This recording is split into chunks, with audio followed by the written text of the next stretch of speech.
नमस्कार दोस्तों, सूरज online classes में आपका स्वागत है। मैं जयप्रकाश एक बार फिर से आपके साथ अपनी जो पीछे की जो क्लास थी उससे आगे वाली क्लास अपने स्टार्ट करते हैं।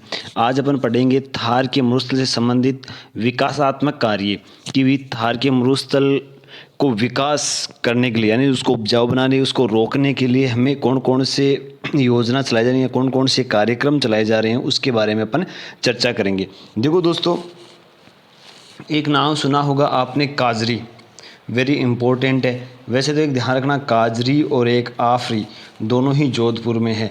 काजरी की full form the central arid zone research institute, अगर हिंदी में कहें केंद्रीय शुष्क क्षेत्र अनुसंधान संस्थान। स्थापना 1959 में हुई थी। सहयोग, ये केंद्र सरकार की योजना है, इसका सहयोग है वो किया था अमेरिका वह यूनेस्को की भी अपन चर्चा करेंगे। मैं यूनेस्को भी आपको पढ़ाऊंगा। एक बहुत बड़ी संस्था है, बहुत बड़ी एक कह सकते हैं कि संगठन इसको आप बोल सकते हो। इसकी भी अपन चर्चा करेंगे, इसको पूरा चैप्टर ही लेंगे। इसका जो हेड ऑफिस, इसका जो मुख्यालय है वो जोधपुर में है और जो इसके संस्थापक वर्तमान है डॉक्टर OP यादव, ये भी ध्यान रखना। क्षेत्रीय कार्यालय, इसके जो क्षेत्रीय कार्यालय 5 हैं। क्षेत्रीय कार्यालय कितने हैं? 5 हैं। 3 तो राजस्थान में है और 2 अलग हैं। क्षेत्रीय कार्यालय जिससे ये संचालित करता अपने कार्यक्रमों को, एक तो लेह लद्दाख में। लेह लद्दाख एक यूनियन टेरिटरी है, केंद्र शासित प्रदेश है वर्तमान में। भुज का है गुजरात में। राजस्थान में 3 है, ये ध्यान रखना, बीकानेर, जैसलमेर और पाली। इसका उद्देश्य काजरी है, उसका उद्देश्य क्या है? मरुस्थल के विस्तार के प्रसार को कम करना और उसकी शुष्कता को समाप्त करना। मरुस्थल का जो विस्तार है, जो आगे बढ़ रहा है, उसको कम करना, यानी मरुस्थल में विकासात्मक कार्य करना। भाई सीधी सी बात तो यही है। एक है आफरी, आफरी का भी ये उद्देश्य है। तो अब अपना आफरी की ओर चर्चा कर लेते हैं। आफरी की बात करें, अगर इसके फुल फॉर्म की बात करें अपन तो देखते हैं एरिड फॉरेस्ट रिसर्च इंस्टीट्यूट।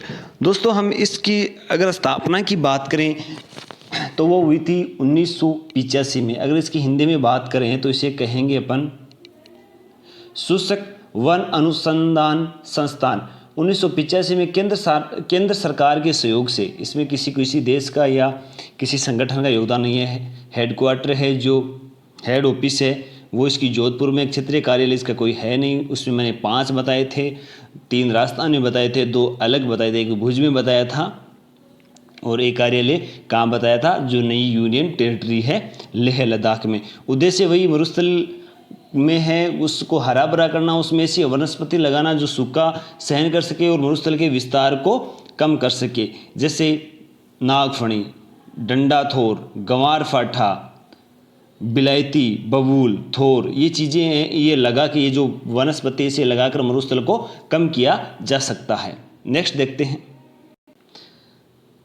दोस्तों, 2 कार्यक्रम और है। एक तो है सूखा संभावित कार्यक्रम, बड़ा इंपॉर्टेंट है। एक है मरु विकास कार्यक्रम। ये दोनों में कन्फ्यूजन होता है कि कौन सा पहले आएगा। सूखा, पहले सूखा पड़ता है मरुस्थल बनता है, पहले क्या पड़ेगा? सूखा। जब सूखा पड़ जाएगी, भूमि अनुपजाऊ हो जाएगी, तो फिर किसका विकास होगा? मरुस्थल का। ठीक है, तो दोस्तों ध्यान रखना, पहले सूखा पड़ेगा, उसके बाद में मरुस्थल का विकास होगा। तो सूखा संभावित जो कार्यक्रम है ये चलाया गया 1974-75 में, और जो मरु विकास कार्यक्रम ये चलाया गया 77-78। दोनों की डेट भी इंपॉर्टेंट है। ये कार्यक्रम दोनों ही केंद्र सरकार के हैं। दोनों का बजट का अनुपात पूछा जाता है 75-25 का है। 75% तो वहन करती है केंद्र सरकार और 25% राज्य सरकार। ये कार्यक्रम प्रारंभ में 8 जिलों में, वर्तमान में आपको ध्यान रखना है ये 11 जिले हैं और 32 विकास खंड है। ये जो पूर्व में पहले तो थे 11 जिले, इसमें मरु विकास कार्यक्रम में वर्तमान में 16 जिले हैं। उद्देश्य, दोनों का उद्देश्य एक ही है, सूखे के प्रभाव को कम करना और मरुस्थल में विकास करना, यानी अर्थव्यवस्था को बनाए रखना। नेक्स्ट देखते हैं दोस्तों, समन्वित व्यर्थ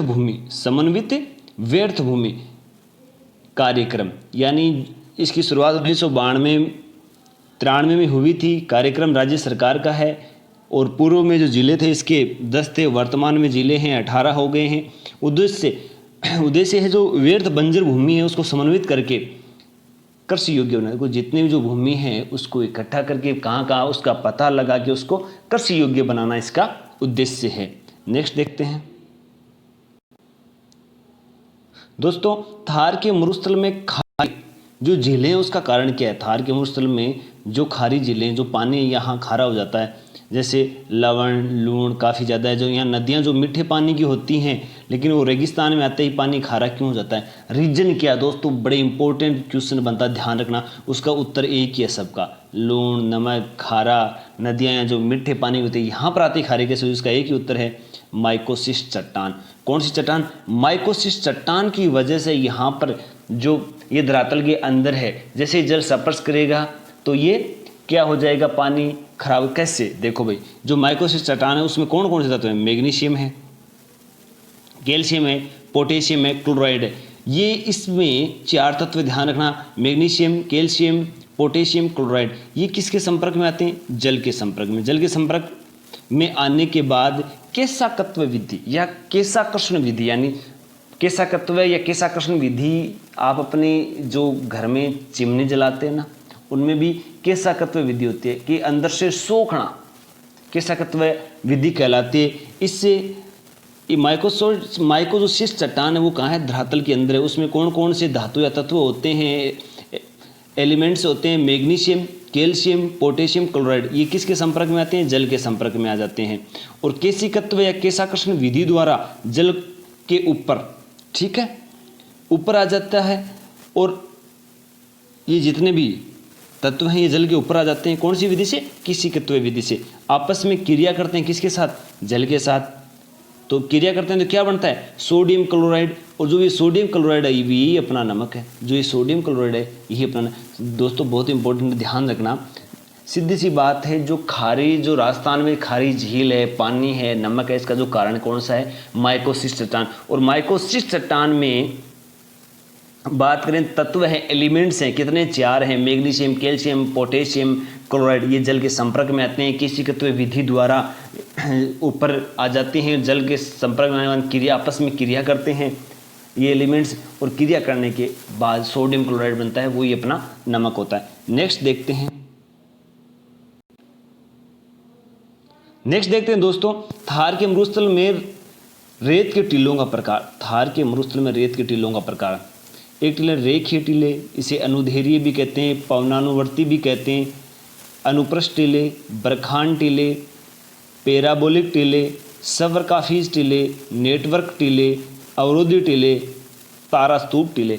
इनको अपन विस्तार से पढ़ेंगे। ध्यान रखना, थार के मरुस्थल में टीले या स्तूप कितने प्रकार के होते हैं, काफ़ी प्रकार